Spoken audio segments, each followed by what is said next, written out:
the absence of an identity or a vacuum with respect to your identity allows somebody else to cast and impose a certain identity on you.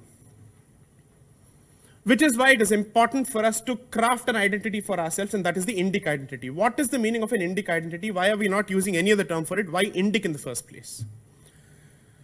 Because the word Indic is capable of encompassing within its scope several ways of life, several value systems, not all of which may be able to live with each other.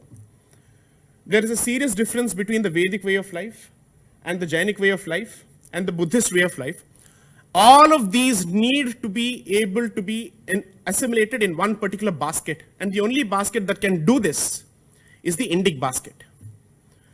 If you do not give this identity to yourself, take it from me in writing, you will find articles being written to the effect that there is not much of a difference between the United States of America and India insofar as it being a melting pot of multiple races and multiple cultures, and therefore there is no Indic way of life, and there is nothing that is native to this particular land. And the moment you try and say there is something that belongs to this particular land, you will be branded a xenophobe, someone who has a problem with anybody entering this country. Which is why it is important for you to have an Indic identity.